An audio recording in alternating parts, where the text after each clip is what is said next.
out alone. Do you live here? No. Then you must be visiting here, are you? My name is Frances Elizabeth Wright.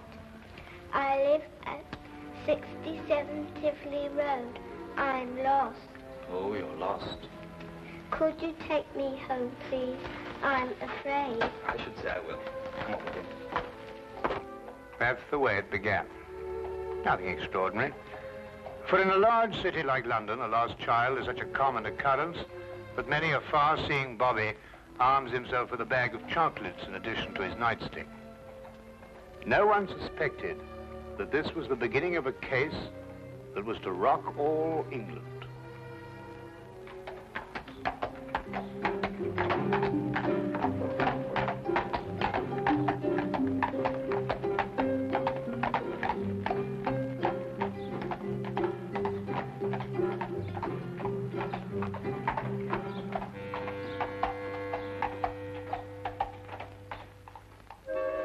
All right, if you insist.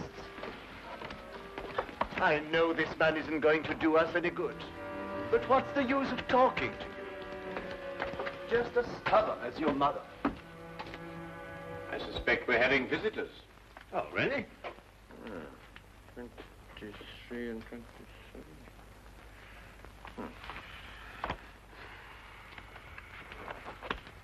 Come along, Nebuchadnezzar. I don't think you're quite dressed to receive attractive young ladies. Now, in you go.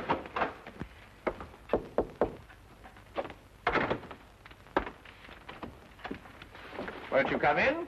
Mr. Holmes, Sherlock Holmes. At your service, sir. Martini. George Martini is my name. This is my daughter, Margaret, who is of the stubborn opinion that you can help her. It will be a privilege, sir. Oh, may I introduce my very good friend, Dr. Watson? How do you do? How do you do, sir? Oh, yes. Won't you sit down? Oh, yeah, I'm so sorry.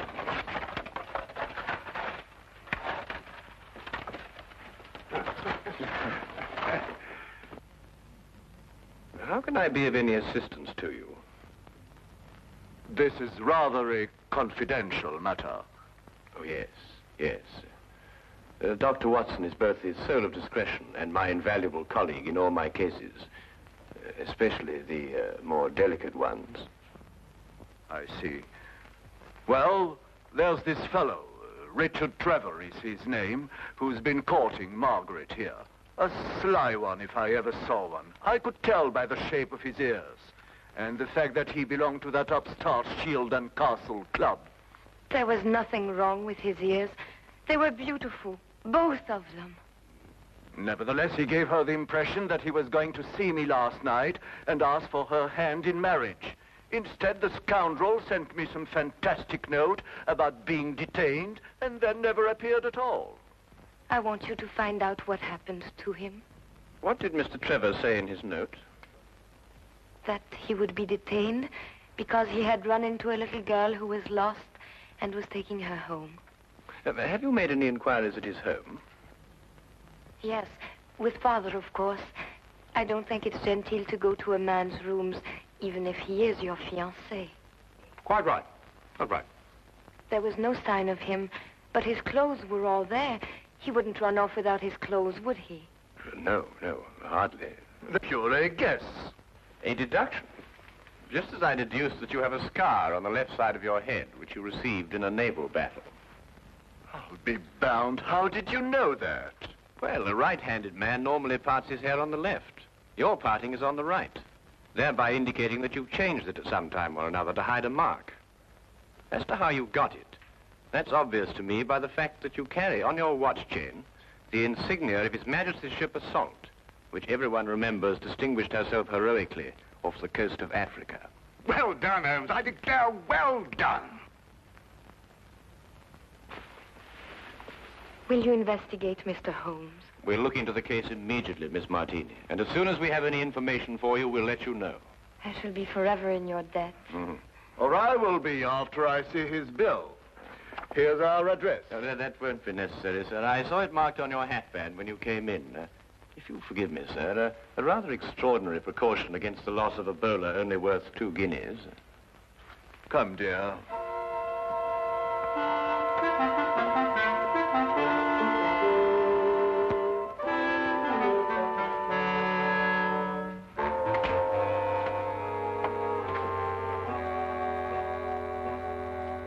Not long after moving in with Sherlock Holmes, I had come to the conclusion that his mind was as organized as his housekeeping was not. He was, without a doubt, the most perfect reasoning, observing machine I had ever encountered. And just watching him think had become sheer fascination. I tried to put myself into his brain now and deduce what had happened to the missing Mr. Trevor. Did it occur to you he might have had an accident and even now be lying in a hospital at this very moment? You, being a doctor, would think of that. But if that were the case, surely the hospital would have informed someone by now. Maybe he skipped off and left her then. There's no guarantee he won't come back for his clothes or have them sent on to him. I'd grant that if he hadn't sent that note. A man deserting a girl isn't likely to send a note at all. And if he did, he couldn't conceive, as Mr. Martini put it, of such a fantastic one. The case is more than complex, Watson. And when we solve it, we shall also know what became of the others. What others? Oh, Watson, would you pass me my tobacco pouch? Well, where is it? It's in the toe of the Persian slipper, under your chair. All right. There you are. Oh. Thank you, Watson. Now, what others? Well, it's come to my attention during the past 2 weeks that 7 men have disappeared, totally evaporated from the face of London. They had no reason to run away, every reason to stay. Trevor fits perfectly into this fabric. You mean then that there's more in this than just the disappearance of that young lady's fiancé? Unless you accept 8 consecutive coincidences. Could you accompany me this afternoon? Where? To the last place where Trevor must have been before he met the little girl. But you don't even know where that was. I'd say it was the upstart Shield and Castle Club. Why there? Well, if you were about to confront a man like Mr. Martini to ask for the hand of his daughter in marriage, what would you do first? I'd probably have a couple of stiff drinks first. And if you were a member? At the Shield and Castle Club, eh? By Jove, Holmes, of course. That's just what I would do. You see, Watson? You've been of invaluable assistance to me already.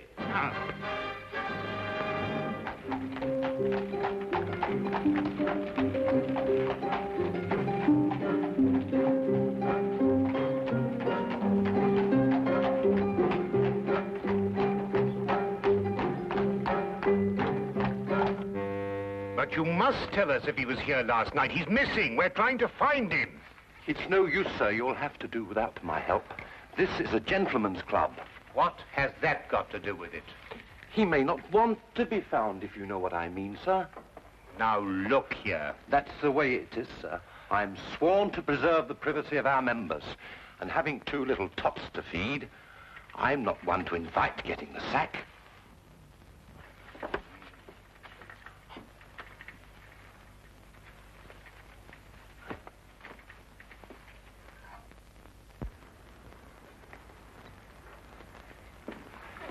I say, where have you been? This is meant to be your case, you know, and I've been doing all the investigating. Yeah, do you know that Trevor was here last night? How do you know? Well, to my utter amazement, one of my keys fitted the door to the office. I went through all the chits and found one signed by him. It's just as you thought. He boasted his courage with the aid of stimulants from the bar. Do you mean you've broken into the office? Do you want to have us arrested? Us? Yes, by keeping the barman occupied, you served as my accomplice. Now, really, Holmes, you've gone too far. Now, the thing to do is to find the carriage that both Trevor and the little girl took.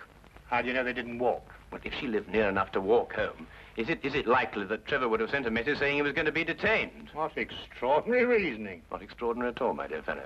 Really quite ordinary. Oh, what on earth do you think you're doing, mate?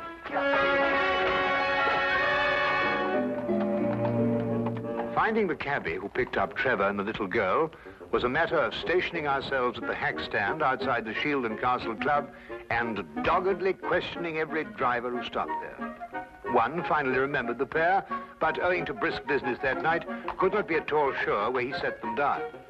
The address he brought us to was a guess, and from the looks of it, a very bad one. Well, I think we're on a wild goose chase. Doesn't look as if they've lived here for a long time.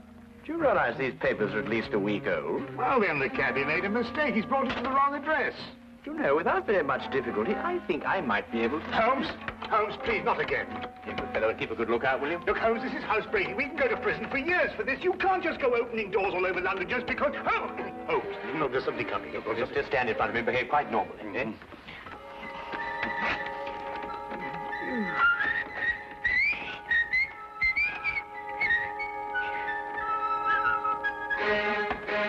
What's the normal behavior for housebreaking? You coming? Look here, Holmes, the doctor doesn't do this sort of thing. I'm sure it's unethical. You can't expect me to... Oh!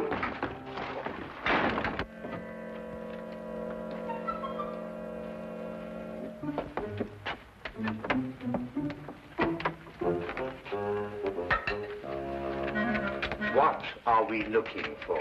I'm not quite sure yet. You won't find anything here. You said yourself the house has been unoccupied for the last week. Thieves in the night, that's what we are. A child's been here recently. Oh, what makes you think that? Do you remember as a youngster, Watson, penciling in moustaches on the faces of the advertisements?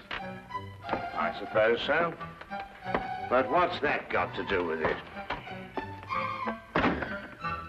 When I looked at those newspapers outside, I noticed that someone had penciled in a handlebar moustache on a woman advertising headache powder. I'd assumed that a child did it. More than that, since the papers were only a day old, I'd also assumed that a child has been here very recently. Why should the child bring Trevor here to an unoccupied house? That, Watson, is the core of our problem. Excuse me a minute. What? Oh.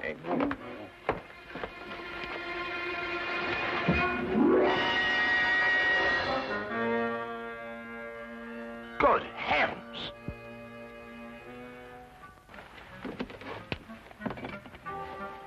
Trevor?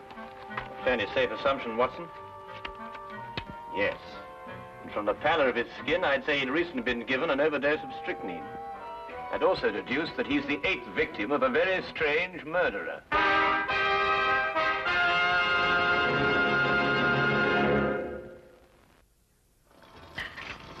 Dash the tea, Holmes. I'm waiting for some word from you.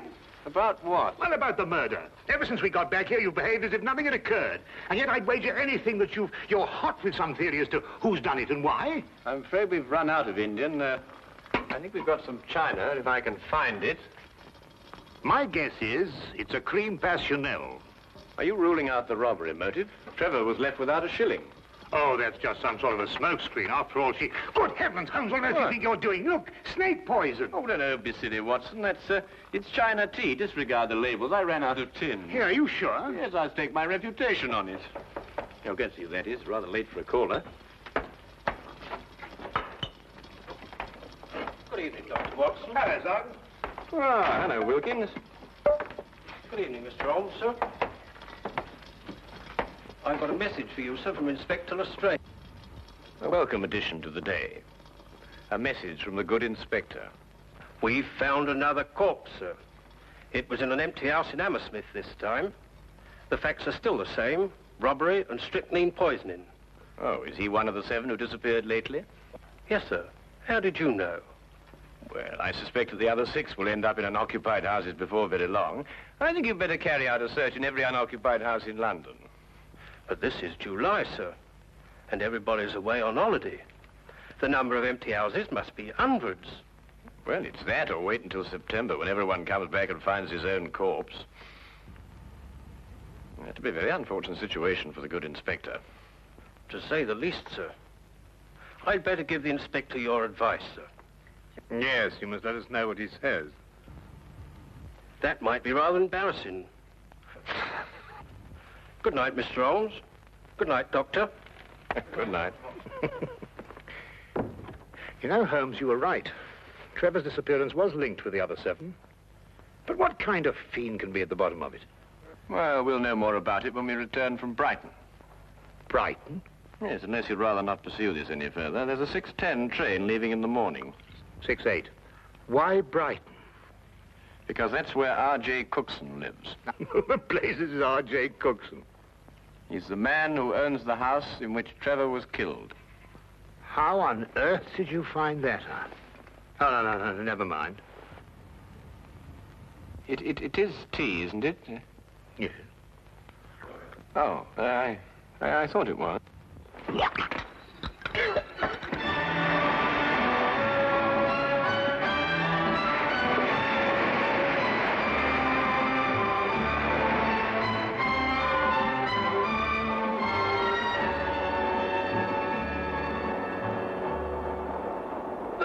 Have you ever heard anything so incredible? A corpse in my fireplace. And a stranger at that. Rather inconsiderate of someone, I must say.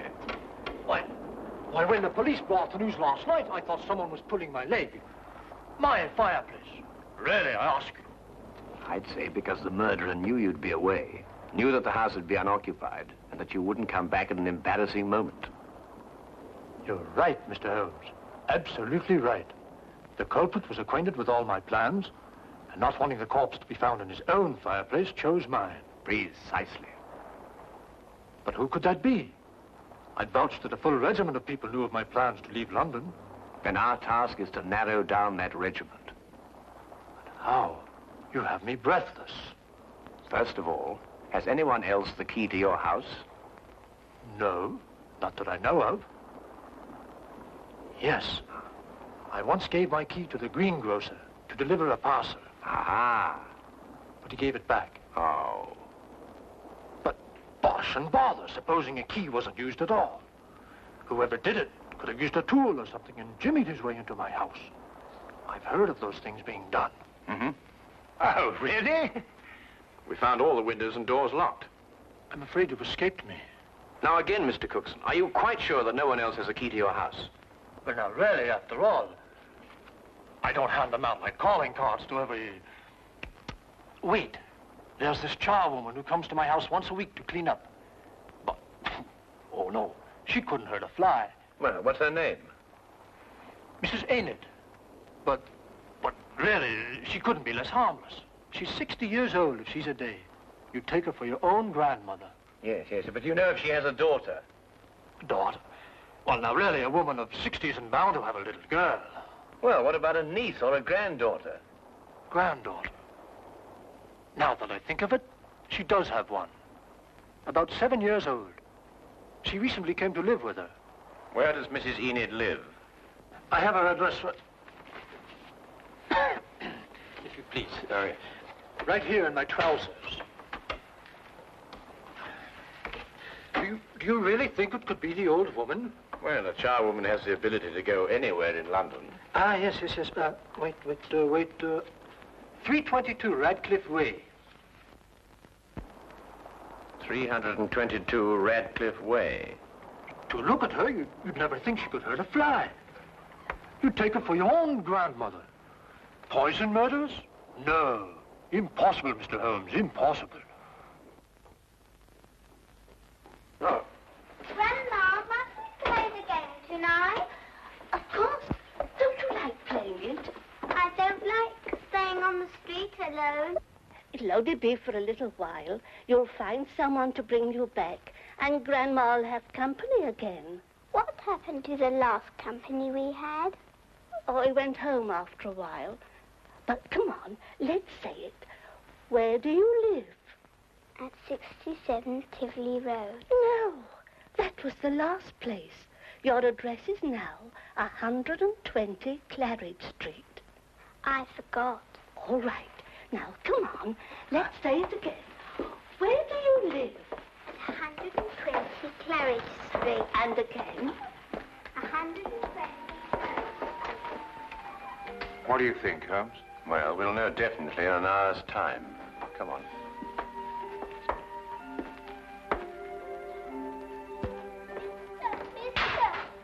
Oh, hello. Oh, well, it's very late for a little girl like you to be out on her own. What's your name? My name is Frances Elizabeth Wright. I see. And where do you live? I live at 120 Claridge Street. I'm lost. Oh, dear. That would mistake you home. Come along, then. You must come in and try some of my divinity fudge. It's the least I can offer you for your kindness in bringing Francis home.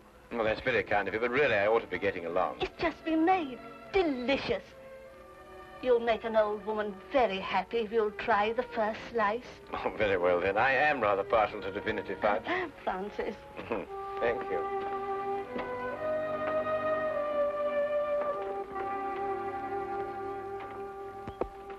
Now, come and sit right here at the table. Thank you. Now, say good night to the kind gentleman, then off to bed. Grandma, you never let me stay up with the company. That's because little girls must have their sleep. But now we've met the gentleman, perhaps he'll come again in the daytime. Will you? I should love to. Good night. Good night. Good night, birdies. Isn't she a lovely girl? And she'll grow up into a beautiful woman and have a life of ease. Yes, that's the important thing. A life of ease. Time to enjoy the world and... Here, you're waiting for some fudge, and I'm prattling away.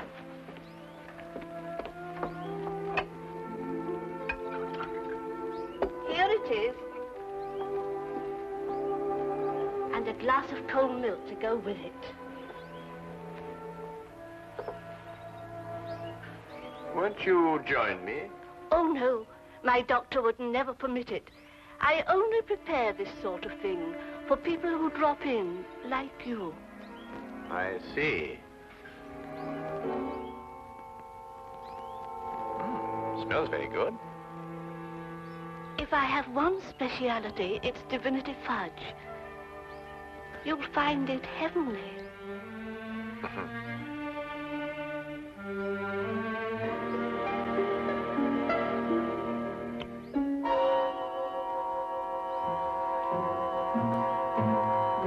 What's the matter?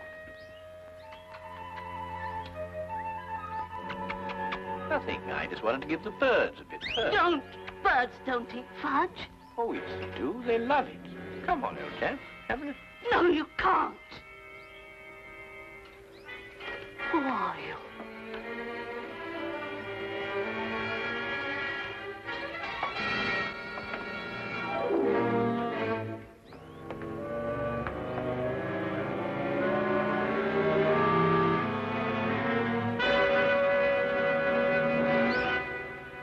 I'll take that, Mrs. Enid. Thank you.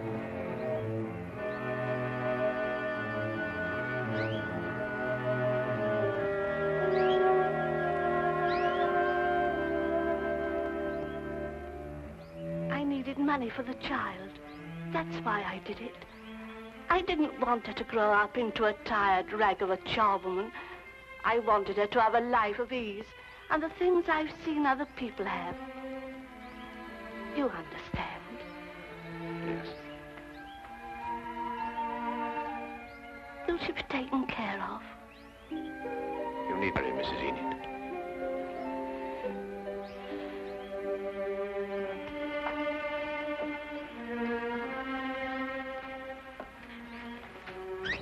I wish now I hadn't tried to poison you. You might have visited us again as you promised, and we'd have been such good friends.